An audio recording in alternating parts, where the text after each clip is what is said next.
Well, folks, we've got the Chinook finally. Listen to that glorious whop in the background there. We're all started up here and taxiing out to this short little runway here for departure.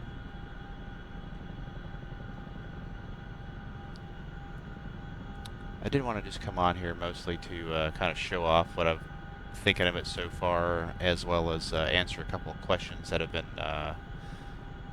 some of our folks seem to be struggling with a little bit. It gets parked on the runway here, and I'll show you one of those.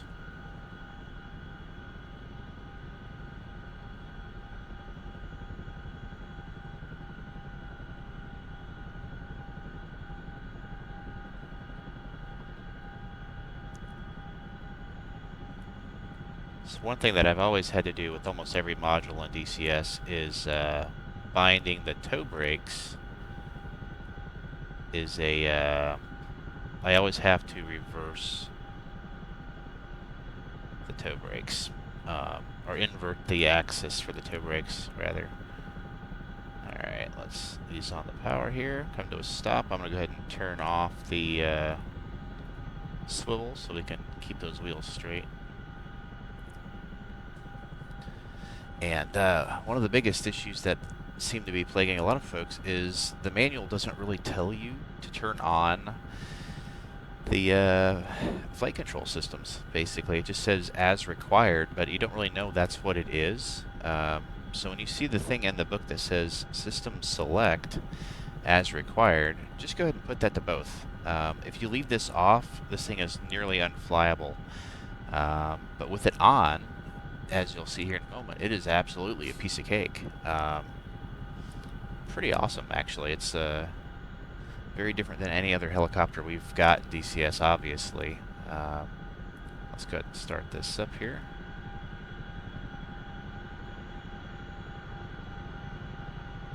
There we are. A little bit of wind.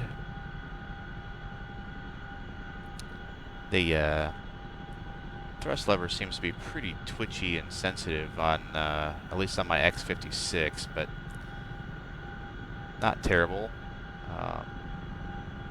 Let's go ahead and aim away from these trees here and start our flight out to our fob here on the range.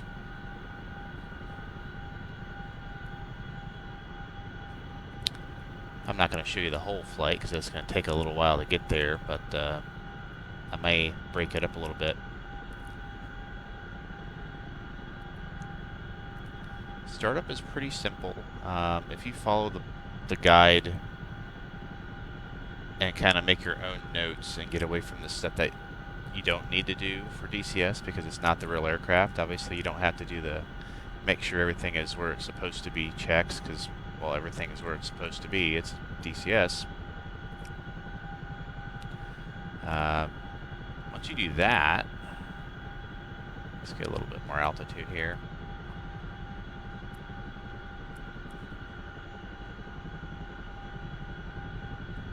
So I have not messed with really anything outside of just the basic flight controls so far. One of the things I'm going to try once I get to the FAR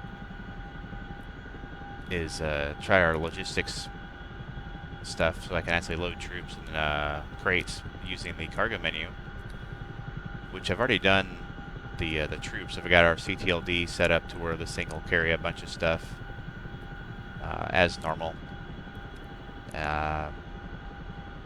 Plus a little bit more than it should. I'm still working on fine-tuning the modifying that script a little bit to where we can carry some more stuff. But that's coming. So one thing I've noticed on a few comments, I think from some of the actual pilots, one of the channels I found was 47 Driver recently, which has got a lot of good information. I'm sure he's going to put out a lot of good content for this module. Really cool to see the real guys, you know, diving into DCS and sharing their knowledge with us, what they can anyway. and to help make us have the best DCS experience that we can. So that's pretty cool. But one of those is that this thing is currently tends to fly way nose down more than it should. Now keep in mind, guys, this is day 2 of the first release, so I'm sure things are going to get tweaked as the feedback comes in. But overall, pretty happy with the way it flies. Here in a little bit, once we get a little further down here, I'll show you this thing can move, man. It'll do some pretty wild maneuvers. We'll maybe do that towards the end of the video. But yeah, this thing is cool, man. It's let's do a little quick flyby here so you can hear it. Make sure we're stable.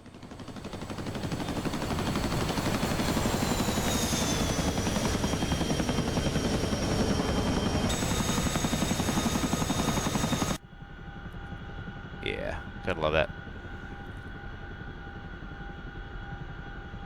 Don't like flying over water though. Can't see the water very well. One thing I did notice is once you get it over like 160 knots, it really wants to nosedive on you, which we're not. We're only at 50 knots currently. Or no, where am I at? 114.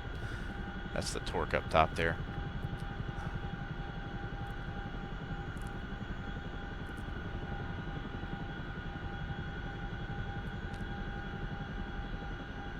Now that we're in the air, I'll go ahead and have them get that ramp down a little bit, get some airflow in here.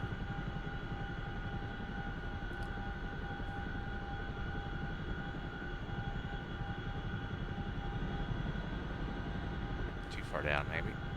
There we go.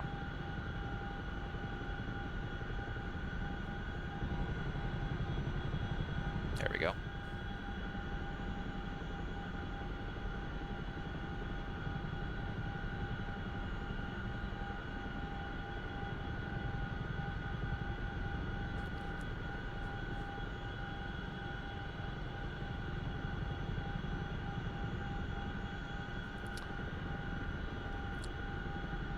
Overall, I think it's going to be a lot of fun once we get the logistics stuff put in, so we can actually, do the mission like we're supposed to be able to do, and we have persistence. That's going to be the biggest, probably one of the biggest importance, so we can actually run, warehousing to the range, basically from the airfields with Chinooks to the FOB, and then out from the FOB to the FARPs. And then obviously once the C-130 comes in, we can load up that the main loading point from another loading point with the Hercules, which would be cool. That's kind of the goal with this, is to keep a living range feel to it, which is what we want. One thing I do notice, at least for me, is it's really hard to read anything on the VSD at a normal peripheral zoom level. Now, keep in mind, obviously, I'm using track IR on a 32-inch screen, so I prefer it zoomed out a little bit more. Is it the right spot? Yeah, pretty close. I mean, this is where my head would be, right? I do think the default head position is a little low. But we are getting a little bit faster here.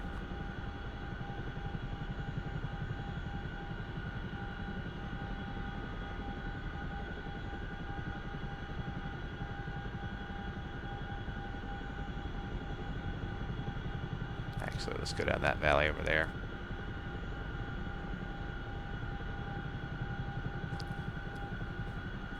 So this thing will stop super fast. It will hook a turn with the best of them.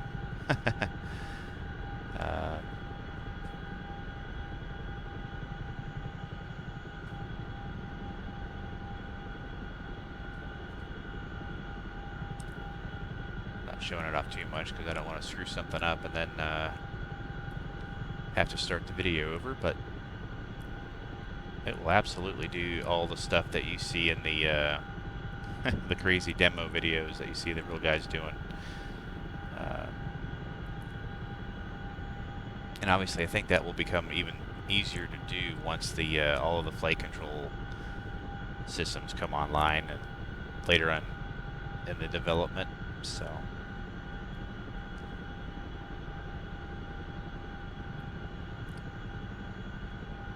man, we're just glad to have a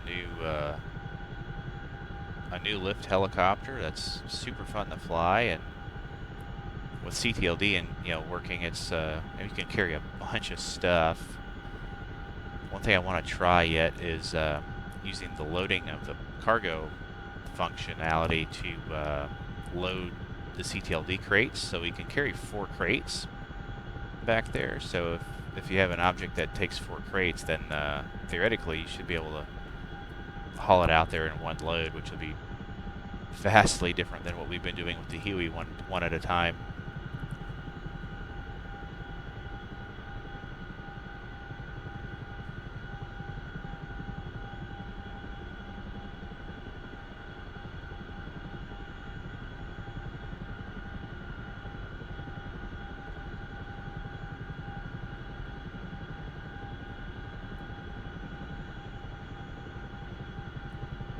Alright, let's see if we can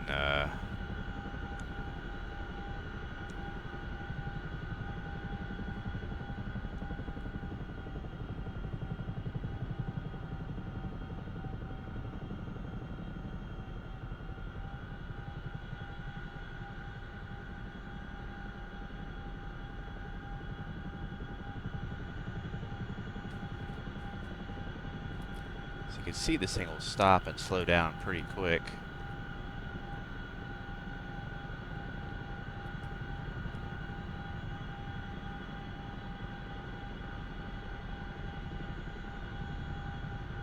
And obviously it's got a ton of power, so you can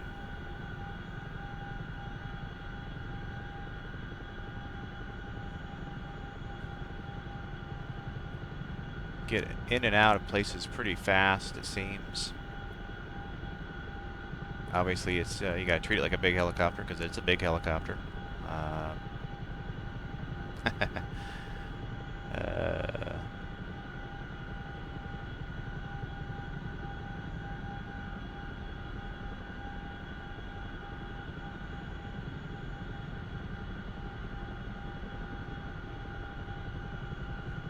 It does fly very different than anything we've ever flown in DCS, I will tell you that.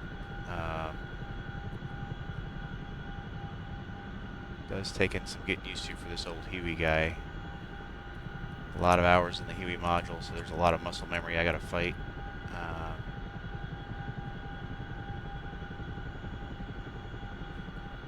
Alright, let's stop the shenanigans here so I don't mess something up here.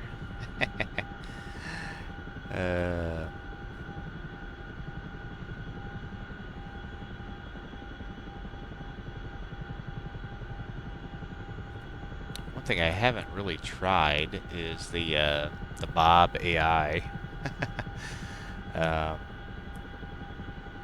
Supposedly would be pretty handy to kind of act like the somewhere in between the Harrier, or not the Harrier, but the Huey's AI and the Kiowa. So you can apparently turn on the AI, let them fly, and it'll fly on the path that you have, but you can still use your stick to kind of tell it where to go.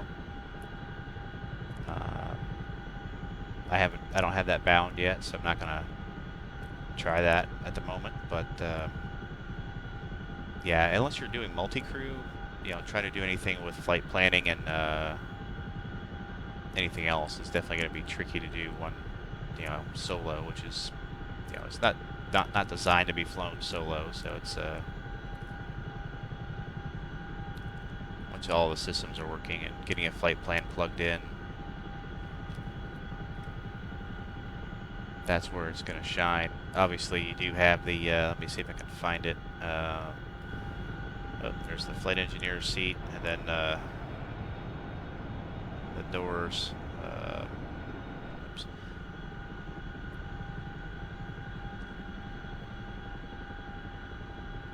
climb it too much. It does seem very difficult to get it into a good steady state. Basically where you're not either climbing or descending, which right there we are, but man, we're 160 knots, we're cruising. I'm actually applying a little bit of aft stick to keep it from nosing over, which is very different. And I think that's one of the things that was mentioned about the flight control systems not being 100% yet, is that shouldn't be the case. But still very flyable. Absolutely very flyable.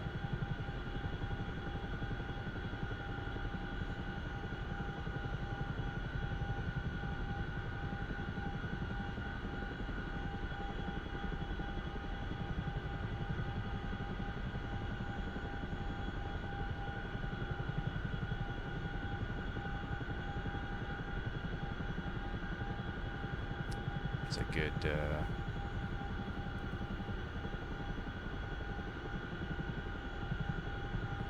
and one thing I don't do is I don't trim.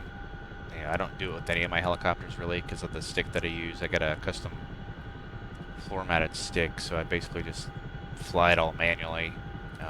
There's not a whole lot of centering action on this stick. It does hold itself up center, but it's not a very solid centering stick, so I just tend to just fly everything. Now I suppose there is would be a good point to do that if you're trying to do a bit more precision work, especially if you don't have something like this where you're using a very heavy spring. Obviously you want to use a trim to get it in the attitude that you want it to be in. Alright, let's make sure we're going to climb here. I'm just going to hop on the F10 map just to make sure we're looking at what we're supposed to be looking at here. Pretty sure, yeah, we're on track here. I've flown this range enough that I can pretty much VFR fly it.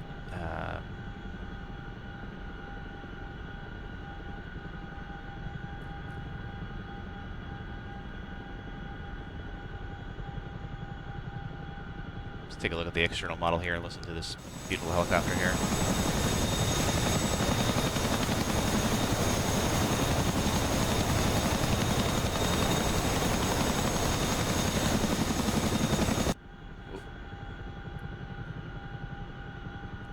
Fast. This is what happens, it seems.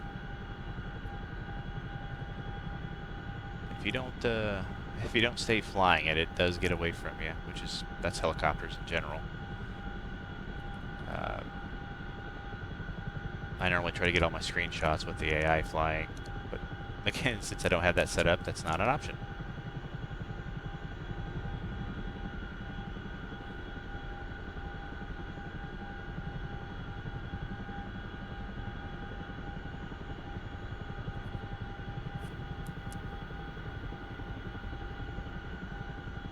Super hard to read that speed.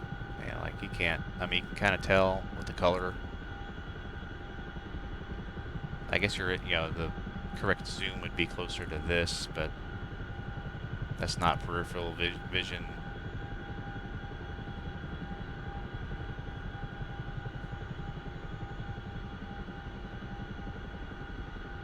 I would far rather have the peripheral vision view than being zoomed in.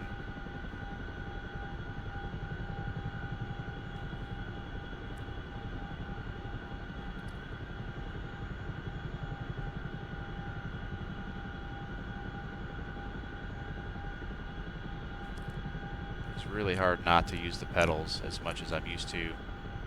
I'm so used to changing power and adding power with the pedals, and this thing you don't do that. It's it's different. You know, for those that are having trouble flying, obviously the first thing is to make sure you get turned on the AFCS, but and then take it easy. You know, you don't have to fly like a maniac.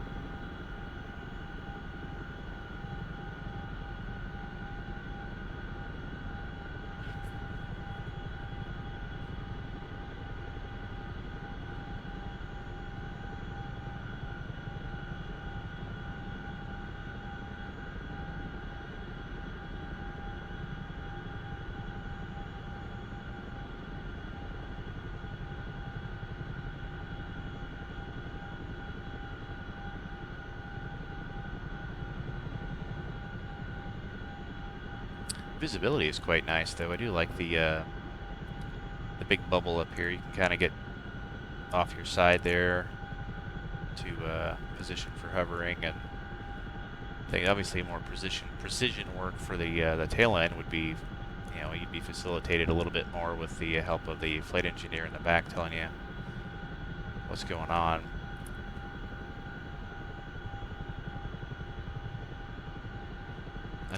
Another reason that multi-crew is going to be really fun.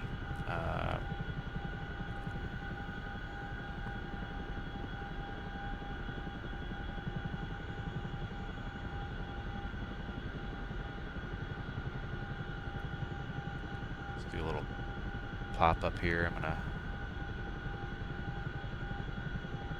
get some power on here.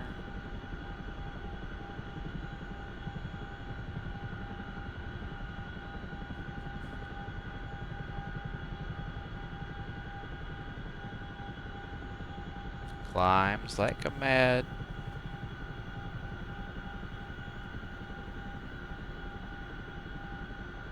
Lots and lots of power.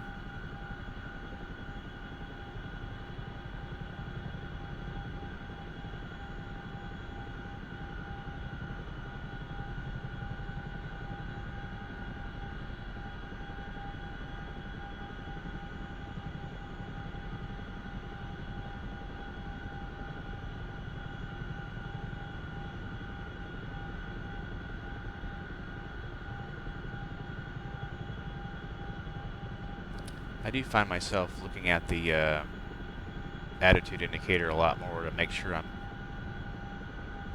keeping the attitude that I want for the speed that I want, instead of letting it dive in the nose. So that's oops. Try to maintain it here.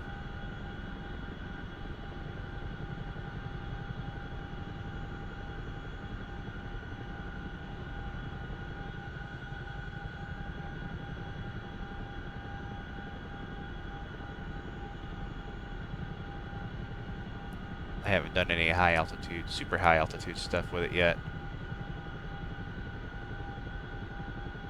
I'll be adding it to our Afghanistan map in the coming days. Sorry for the delays on that, but no big deal. We got this to play with. The range is probably the most used server that we have here at Joint Helicopter Operations Group, JHOG. Most modules available. Go play. We're just passing through, I think, Foxtrot range into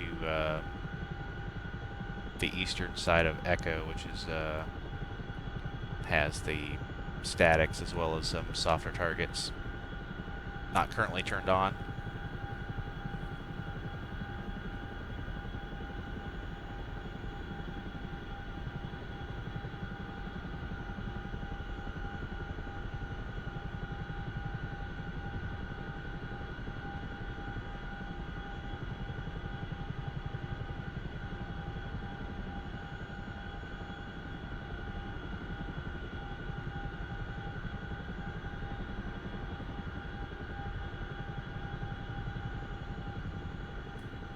Look here. Oh, yep. Approaching the static area. So this is where we've done so far. Yep.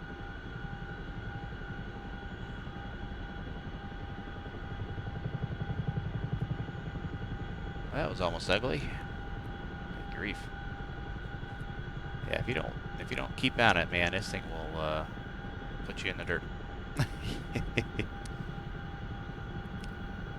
Use the AI, folks. Let the AI fly when you're trying to look at the map. 100%.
This village off the nose here would be where the statics, or not the statics, we call it the statics, but they're the unarmed,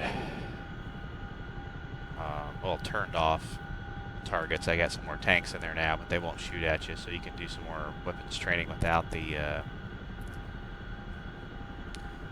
risk of getting shot back at, which is great for learning new weapon systems. You can just turn them on, track them, and shoot. And yesterday, which one might do again here in a minute, once we get to the FARP, we can load up with some troops and try some crates. See if CTLD works with the crates. That'd be cool. But we dropped a team of anti-tank and mortar guys out in the middle of the statics already deployed. They did what they were supposed to do. They took everything out, so it is very doable with this. So you can actually set up ambushes and things like that. Set up your stuff if you know, say there's a convoy coming this way, you can pre-position your troops or whatever. We've actually had a lot of fun doing that on this map, which has been really cool to see people doing stuff like that instead of just shooting missiles at them itself. Gives you something to do with the UH-60 mod as well. So.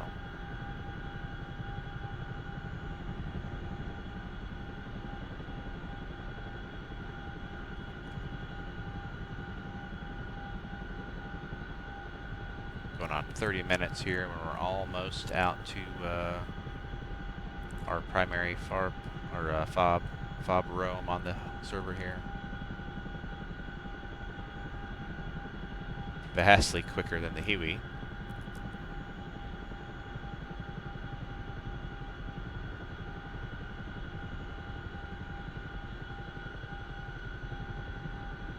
Good.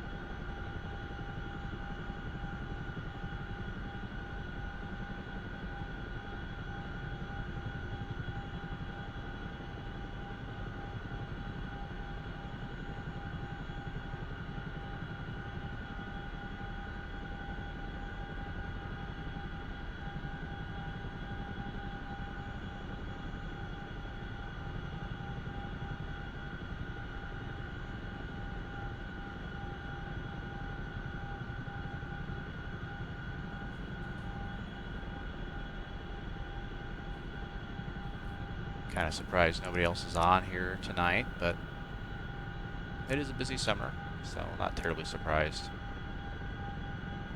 We do see steady traffic on the range more often than not. There was a guy on in another Chinook when I first started up at another location.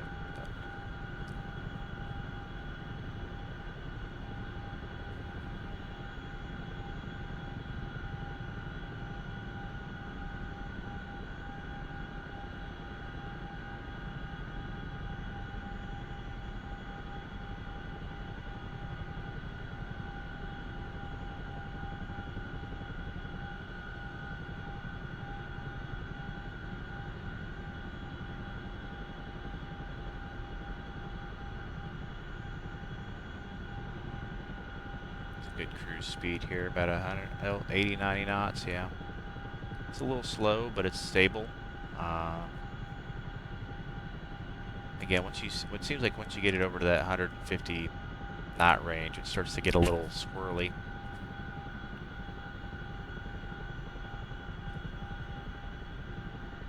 And if you're flying with escorts, you might as well fly their speed anyway for the the gunships. We just bring the food. There's FOB Rome up ahead here at in the city. Pass through, pass over the entry gatehouse on the way in. That's how you know you're there.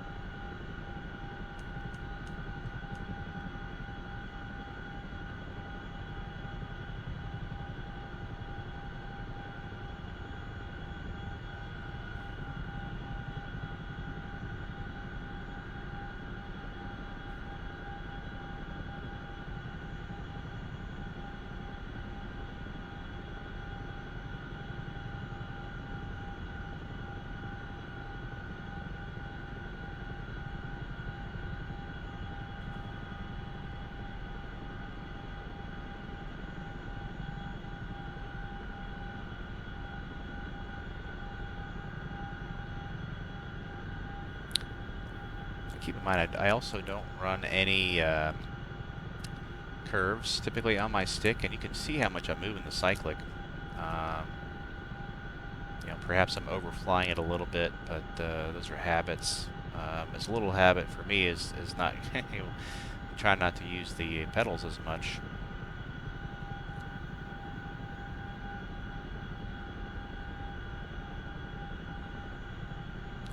There's our gate shack there on the road.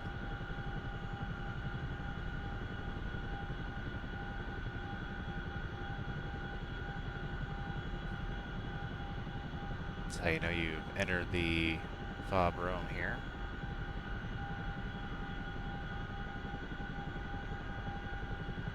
Let's come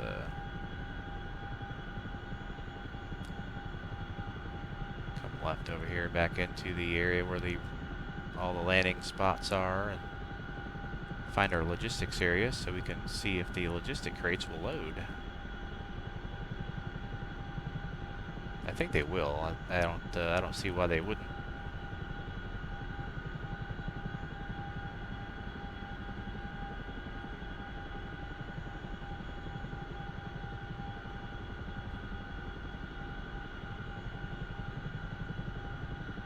They are over here by these C-130s.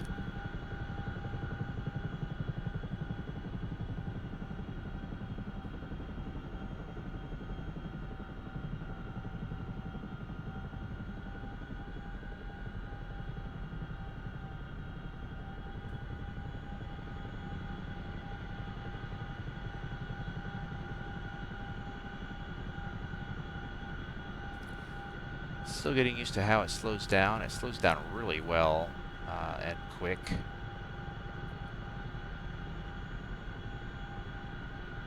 See another Chinook or somebody over there that flew down from Kutaisi.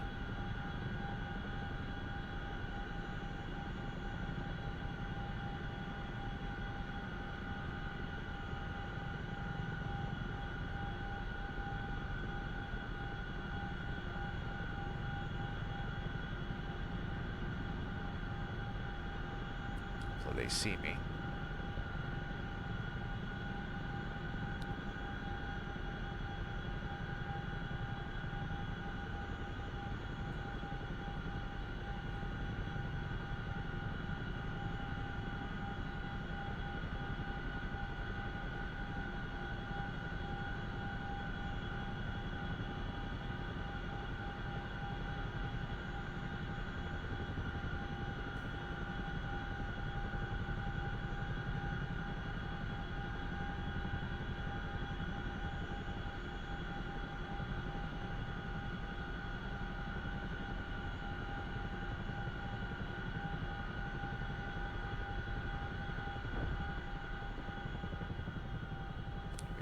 Let's power down here.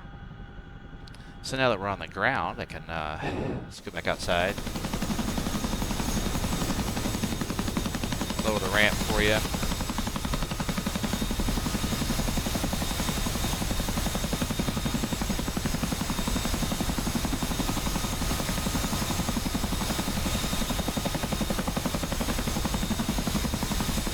Alright, so now that we're done that, now I'm going to try something here.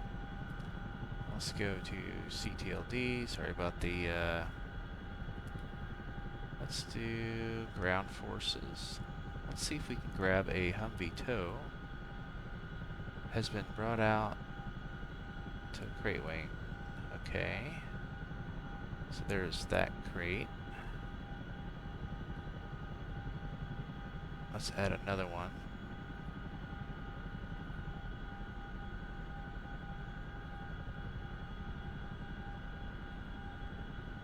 So this will stack up. I'm going to grab 4 of them.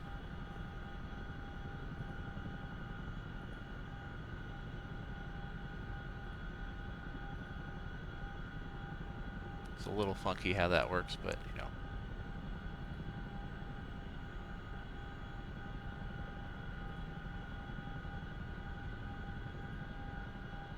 Detail.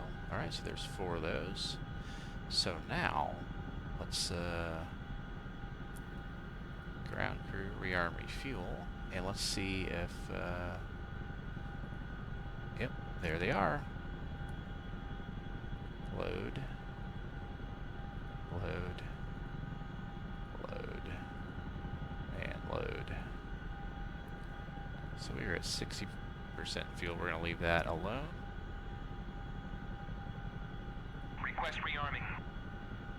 I guess I probably didn't need to do that, but now if you look up behind us here, I lean over and look through my, hey look, I got crates in there.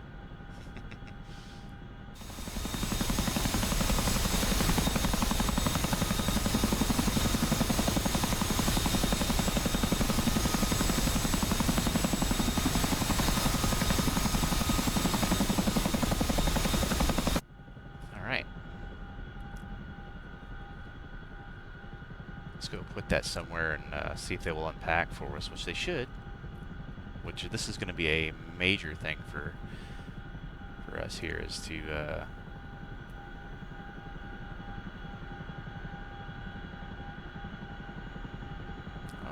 weight simulated. That's good.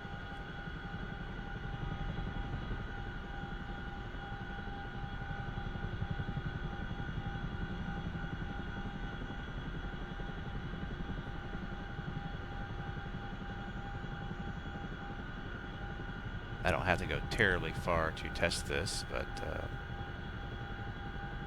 I do have to get away from the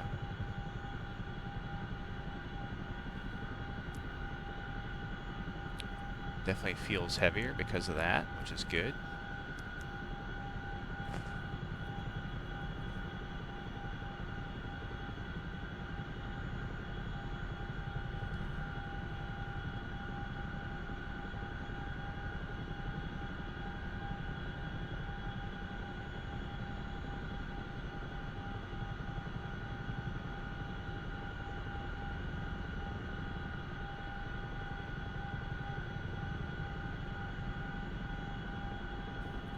He's on. Oh, he is. He's on SRS. I'll try to contact him after we get done with the video here.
Okay, ramp's coming down.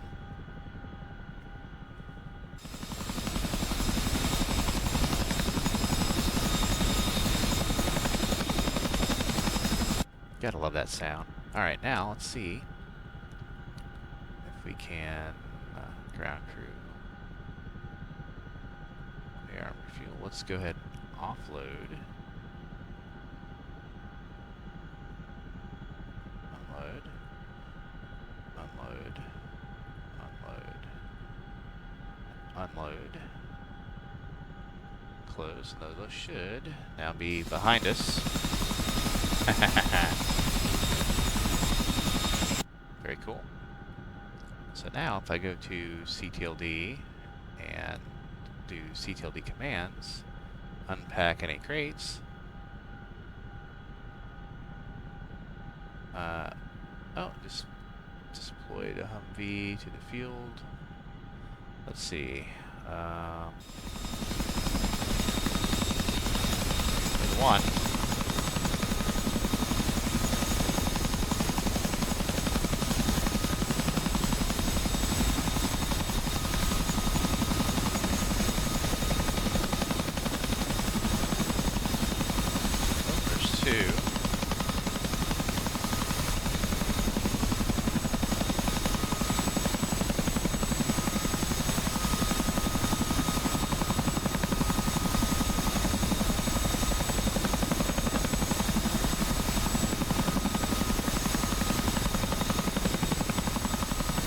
ready. I'll move these guys here in a moment.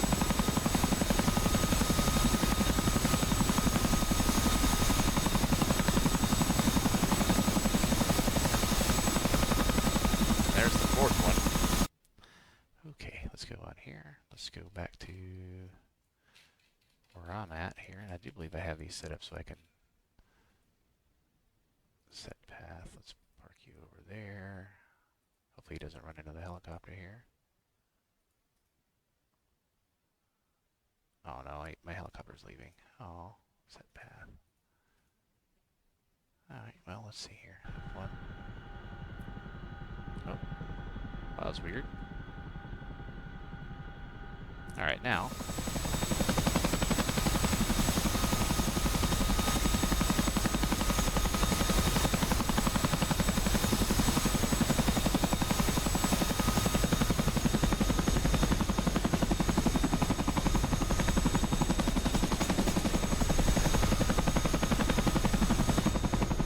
There's the fourth one to run off to.